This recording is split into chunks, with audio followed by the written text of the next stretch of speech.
राम राम भाई सभी साथियों को, जितने भी अपने हरियाणा सीईटी मेंस की तैयारी करने वाले भाई बहन सभी को राम राम। जैसा कि आप सभी थंबनेल देख पा रहे हैं, हरियाणा सीईटी से संबंधित एक रियल सूचना। भाई 13 तारीख को क्या सच में सीईटी क्वालिफाइंग को लेकर मीटिंग है या फिर नहीं है। आपने देखा होगा यूट्यूब पे काफ़ी टीचर या फिर काफ़ी जो जिनके लाखों में सब्सक्राइबर हैं ऐसे यूट्यूबर बार बार एक बात बोल रहे हैं कि 13 तारीख को सरकार की मीटिंग है सीईटी क्वालिफाइंग को लेकर। तो क्या वो सच है या फिर झूठ है, मैं आपको बिल्कुल डिटेल में बता देता हूँ। भाई देखिए, जो अपने सीईटी क्वालिफाइंग को लेकर जो भाई दिन रात मेहनत कर रहे हैं ना, उन भाइयों में से अपने भाई भी लिंक में टच में हैं जो स्टार्टिंग से मेहनत कर रहे हैं सीईटी क्वालिफाइंग को लेकर। सबसे पहले तो भाई उन सभी साथियों को सैल्यूट है, क्योंकि उन्होंने आप सभी के लिए इतना संघर्ष किया। 6-7 महीने हो चुके हैं उनको लगातार काम करते हुए, ठीक है। लेकिन अब क्या है, अब वे साथी गए थे अपने पानीपत में संजय भाटिया जी से मिलने। तो संजय भाटिया जी से मिलने गए तो उन्होंने क्या किया, आपको पता भी होगा शायद। संजय भाटिया जी ने कॉल किया शायद चेयरमैन साहब के पास में या फिर एजी साहब के पास में कॉल किया और उनको बताया कि ऐसे ऐसे भाई सीईटी का जो है उस पेपर में क्वालिफाइंग होना चाहिए, क्योंकि इस पेपर में जो है ना वो एंट्रेंस एग्ज़ाम जो आपका लिया है, एक तरीके से जो आपका प्रीलिम्स एग्ज़ाम लिया गया है, वो एग्ज़ाम जो है वो डिसाइड नहीं कर सकता कौन सा बच्चा, क्योंकि काफ़ी बच्चे ऐसे हैं जो मेडिकल के हैं, कुछ टेक्निकल के हैं, कुछ नॉन टेक्निकल के हैं, सबको बराबर नहीं किया जा सकता। तो संजय भाटिया जी ने बिल्कुल डिटेल में एक बात उनको फ़ोन पर समझाई। इसके बाद में संजय भाटिया जी ने जो अपने सीईटी क्वालिफाइंग के लिए जो भाई गए हुए थे उनको बोला कि मैं 13 तारीख को जाऊंगा कहाँ पे, चंडीगढ़ में, और वहाँ पर क्या है मीटिंग करूँगा इसके रिगार्डिंग। 13 तारीख को चेयरमैन साहब से या फिर एजी साहब से या फिर सीएम साहब से, वो किन से मीटिंग करेंगे ये तो वही जाने। लेकिन उन्होंने बोला कि मैं इस मैटर के बारे में 13 तारीख को बात करूँगा, मीटिंग करूँगा, ठीक है। तो ये बात उन्होंने बहुत अच्छे तरीके से आश्वासन दिया कि हाँ आपकी मांग जो है वो जायज़ है और इस चीज़ को हम संज्ञान में लेके आएंगे और मैं इसके रिगार्डिंग मीटिंग करूँगा 13 तारीख को। अब हुआ क्या, उसके साथ में सर ने ये भी बोला था कि मैं आप में से 5 बच्चों को बुलाऊंगा, 5 बच्चों को बुलाऊंगा, कोई भी अपने 5 बच्चे जो हैं वो भी आ जाना जो कि मीटिंग में शामिल हो, या फिर अगर नहीं भी बुलाऊं तो मैं अपने आप मीटिंग कर लूँगा। ये बात सर ने बोली। उसके बाद में भाई ये जो अपने जो हरियाणा सीईटी क्वालिफाइंग को लेकर जो भाई स्टार्टिंग से मेहनत कर रहे हैं, उन्होंने किसी सर को बताई ये बात कि सर ऐसे ऐसे 13 तारीख को हमें आश्वासन दिया है कि संजय भाटिया जी ने कि 13 तारीख को मैं मीटिंग करने के लिए चेयरमैन साहब के पास में या फिर एजी साहब के पास में या फिर सीएम साहब के पास में, किसी न किसी के पास में अपनी मीटिंग करूँगा और आपका ये मुद्दा उठाऊँगा। तो ये बात हुई। अब जिसको भाई ने बताया वो एक टीचर हैं, ठीक है, नाम तो मैं लेना नहीं चाहता क्योंकि चीज़ें क्या हैं वो शायद उन्होंने गलत समझ लिया। तो उन्होंने क्या किया, उनको समझ में ये आया कि सीईटी क्वालिफाइंग को लेकर सरकार जो है वो 13 तारीख को मीटिंग कर रही है। ये थोड़ा सा डिफरेंस हो चुका है यहाँ पे, क्योंकि भाई बोला तो ये था कि 13 तारीख को मीटिंग करवाई जाएगी, मतलब हम करेंगे मीटिंग इसके रिगार्डिंग, मैं करूँगा मीटिंग। संजय भाटिया जी ने बोला ये बात, और यह जो खबर फैलाई जा रही है वो फैलाई जा रही है भाई सरकार कर रही है। क्योंकि इस चीज़ में फ़र्क है भाई, अगर आप सरकार के पास में जाते हो किसी मीटिंग के लिए तो चीज़ें अलग डायरेक्शन में होती हैं, और सरकार खुद डिसाइड करे मीटिंग करने के लिए कि हमें इसके रिगार्डिंग मीटिंग करनी है तो चीज़ें अलग होती हैं। लेकिन इस वीडियो का मकसद सिर्फ इतना है, जितने भी साथी हरियाणा सीईटी क्वालिफाइंग को लेकर दिन रात मेहनत कर रहे हैं ना, वो भाई रुको मत, क्योंकि अब रुक गए ना तुम। अगर आप सोचोगे कि भाई इतने दिनों से मेहनत की है, 6-7 महीने हो चुके हैं आपको तैयारी करते हुए और इतना दिन हो गया आपको, हर प्रोटेस्ट भी किया आपने, ठीक है, एमएलए एमपी से भी मिले हो, ठीक है, अपनी आवाज़ हर जगह उठाई है। लेकिन अब अगर चुप बैठे गए तो हम हरियाणा पुलिस के सिलेक्टेड बच्चे हैं, हमने भी सब कुछ किया मेरे भाई। हमने जितना कुछ किया है ना, शायद सीईटी क्वालिफाइंग वाले बच्चों ने अभी तक नहीं किया। हमने हर एक चीज़ की है सीईटी के रिगार्डिंग नहीं, हमने हरियाणा पुलिस के रिगार्डिंग एमएलए एमपी, हर एक एमएलए हर एक एमपी से हमने अपने ज्ञापन सौंपे हैं, ठीक है। हमने प्रोटेस्ट भी किया, हमने भूख हड़ताल भी करी है, हमने धरना भी दिया 3 महीने, ठीक है। फिर भी हमारी ज्वाइनिंग जो है अभी तक नहीं हुई है। समझ रहे हो कितना कुछ हमने किया है। हमें हर जगह से आश्वासन मिलते थे कि कहीं पे हम गए तो सीएम साहब के पास गए, हाँ भाई हो जाएगा, एमएलए के पास में गए हो जाएगा, एमपी के पास में गए हो जाएगा, लेकिन हमारा समाधान जो है ना वो भाई नहीं हुआ। आधे बच्चे अब ज्वाइन करवा दिए, आधे बचे हुए हैं। तो मैं खुद बता रहा हूँ भाई, हम बहुत भोगी हैं। आश्वासन बहुत मिले हमें, हमारे सामने भी एजी साहब को कॉल की गई, चेयरमैन साहब को कॉल की गई कि हाँ अगली तारीख पे आपका फैसला पक्का हो जाएगा। फिर अगली तारीख आती थी, उस पर भी कुछ नहीं होता था। हमने ये चीज़ें भाई महसूस करी हैं, अंदर तक गई हैं यार इस चीज़ की। इसलिए मैं आपको बता रहा हूँ, बिल्कुल फ्री मत बैठो भाई। इस वीडियो पे शायद कुछ लोग डिसलाइक भी करें, कुछ नेगेटिव कमेंट भी करें, तो उससे कोई फ़र्क नहीं पड़ता। आपकी जो आवाज़ है ना वो जायज़ है। सीईटी क्वालिफाइंग होना चाहिए, जेन्युइन चीज़ है, कोई इसमें कोई शक नहीं है।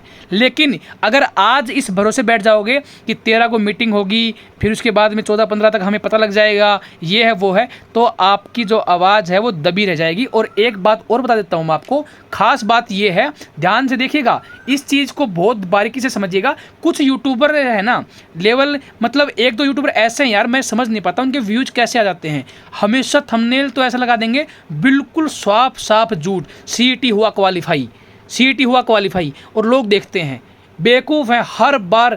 मैं कह रहा हूँ भाई, हर एक चीज़ जेन्युइन दिखा करो, जो चीज़ रियल हो ना उसी को दिखा करो, क्या है क्या नहीं है। अब देखिए, इस चीज़ को लेकर बहुत बड़ा मजाक बनाया जा रहा है कि भाई सीईटी क्वालिफाइंग होगा। इसमें देखिए, इसमें एक बात लिखी हुई है साफ साफ, ऑल द कैंडिडेट वो have applied for this category और मे पोस्ट में download the admit card from 20 जून। मतलब जितने भी छात्री हैं जिन्होंने जो ये अप्लाई किया होगा ना, वो सारे के सारे जो हैं वो 20 तारीख को अपना एडमिट कार्ड जारी हो जाएगा, डाउनलोड कर सकते हैं। ये बात इन्होंने यहाँ पे बोली है। अब क्या है, अब मुद्दा जो है ना, यूट्यूबर क्या कर रहे हैं, जो क्या रूमर्स फैला रहे हैं कि देखो सबसे पहले उठाया है ऐसे ग्रुप जिसमें 4 गुना बच्चे ही नहीं मिले। इसका मतलब समझ रहे हो आप, इसका मतलब ये है सीईटी क्वालिफाइंग करेगी सरकार। हमेशा उनके दिमाग में चल रहा है ये चीज़, मतलब इतना बेवकूफ़ बना देते हैं, माइंड साफ कर रखा बच्चों का।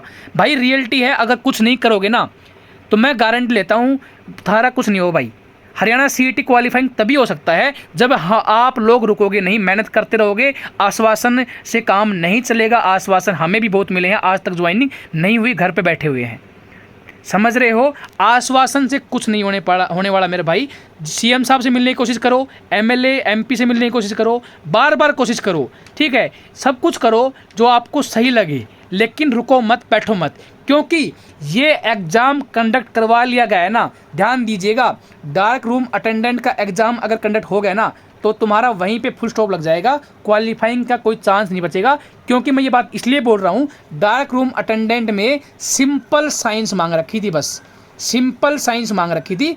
और साइंस के बच्चे हैं ना 50,000 से ज़्यादा हैं, 50,000 से ज़्यादा हैं। तो एडमिट कार्ड ये 50,000 का नहीं, आज का न्यूज़पेपर आपने देखा भी होगा, उन्होंने क्या बोला है कि 10,000 वैकेंसियों के लिए 24,000 बच्चे ही हैं, 24,000 बच्चे ही हैं। तो इसका मतलब ये हो रहा कि इस कैटेगरी में 50,000 बच्चों ने फॉर्म भरा है ना, तो 50,000 नहीं उठाए, यहाँ से लिमिट ये उठाए हैं, सीईटी के 4 गुना ही उठाए हैं इस पोस्ट के लिए, ठीक है। हाँ, ये ग्रुप जो है ना, ये ग्रुप जो आपका है, इसमें 4 गुना बच्चे नहीं बन रहे, ये सच्चाई है, ये सच्चाई है। इसमें ग्रुप में 4 गुना नहीं बने। क्यों नहीं बने? क्योंकि ये जो डार्क रूम अटेंडेंट की वैकेंसी सिर्फ 3 है, इसका अगर 5 गुना करें ना तो 15 बच्चे बनते हैं। तो 15 बच्चे तो यहाँ से ले लिए, लेकिन जो बाकी है ना, laboratory assistant, laboratory technician, ECG technician, इसमें क्या है, इन पोस्टों में 4 गुना बच्चे नहीं है, नहीं है भाई। तो सही बात है, इस कैटेगरी जो है ग्रुप नंबर 49 जो है, इसके अंदर जो 4 गुना बच्चे नहीं है अवेलेबल, ये तो जेन्युइन बात है। लेकिन अगर देखा जाए ना, सबको मौका मिले तो यहाँ पे 50,000 बच्चे हैं कम से कम, मैं लिख के दे सकता हूँ। या तो यूट्यूब पे मैं वीडियो बनानी छोड़ दूँगा हमेशा के लिए, या फिर मैं आपको बता रहा हूँ 50,000 बच्चे कम से कम मिलेंगे, ठीक है। आप लोग, मैं बार बार बोल रहा हूँ, अगर आप घर बैठे रहे, सोचते रहे क्या होगा क्या नहीं होगा, हो जाएगा अपने आप, तो भाई कुछ नहीं होने वाला, क्वालिफाइंग नहीं होगा। अगर ये पेपर कंडक्ट करवा लिया गया 24 या 25 को, ठीक है, अगर 24 या 25 को एक पेपर हो गया ना, फिर आपका चाहे कुछ भी कर लेना, क्वालिफाइंग के नेचर का नहीं हो पाएगा, 4 गुना ही रहेगा। तो मैंने सब कुछ बताने की कोशिश की है, फिर भी शायद किसी साथी को गलत लगा हो तो भाई माफ़ी चाहूँगा, क्योंकि जेन्युइन चीज़ बतानी ज़रूरी है। काफ़ी यूट्यूबर जो हैं वो इसे बार बार क्वालिफाइंग हो गया, ये हो गया, वो हो गया, गलत रूमर्स फैला रहे हैं, आपको भी रोक रहे हैं, ठीक है। वो वाले जो कैटेगरी में आते हैं ना, कुछ यूट्यूबर ऐसे हैं, क्या कर रहे हैं, या तो पहले तो क्वालिफाइंग बोलेंगे, सामने लगाएंगे क्वालिफाइंग हो गया, ठीक है, हुआ क्वालिफाइंग, ठीक है। अब क्या करेंगे, बच्चा क्या करेगा, जो 4 गुना टॉपर बच्चे हैं वो टेंशन में आ जाते हैं कि साला क्वालिफाई हो गया, ठीक है, वो तो इस चक्कर में टेंशन में आ जाते हैं। और जो बेचारे सीईटी क्वालिफाइंग के लिए जो मेहनत कर रहे हैं बार बार, वो इस चक्कर में टेंशन में आ जाते हैं कि यार अब तो कुछ करना ही नहीं है, अब तो 13 तारीख को मीटिंग होनी है, अब तो सरकार अपने आप कर लेगी, अब तो पूरी पूरी उम्मीदें हैं। देखो पहले जो एग्ज़ाम ले रहे हैं वो उन्हीं का ले रहे हैं जिसमें 4 गुना बच्चे अवेलेबल नहीं है। अरे अंदर तक चीज़ें देखो भाई, सरकार जो है ना, ऑल द कैंडिडेट लिखने से इसका मतलब ये नहीं है कि सबके एडमिट कार्ड जारी होंगे। ये लिखा हुआ है साफ साफ, लो लिख लो आज। मैं देखो ये क्या लिखा हुआ है, all the candidate who have applied for देज कैटेगरीज। ऑल द लिखा हुआ है ना, शर्त लगा लो भाई सबके एडमिट कार्ड आ जाएँ तो, शर्त लगा लो जिसके सबके एडमिट कार्ड अगर आ जाएँ तो इस पोस्ट के लिए। या तो अगर क्वालिफाइंग करना होगा ना इस सरकार को या फिर आयोग को, तो क्या करेंगे मैं बता देता हूँ आपको अभी भी। जो अगर क्वालिफाइंग करना होगा, या तो सबसे पहले क्या करेंगे, डार्क रूम अटेंडेंट वाला जो ग्रुप है ना ये 49, इसका एग्ज़ाम नहीं करवाएंगे।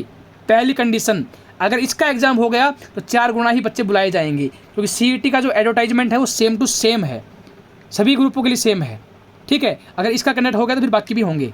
ठीक है, या तो इसका एग्ज़ाम नहीं होगा, अगर क्वालिफाइंग करेंगे तो इसका एग्ज़ाम अभी नहीं होगा, अगर इसका एग्ज़ाम हो गया ना तो क्वालिफाइंग नहीं होगा भाई।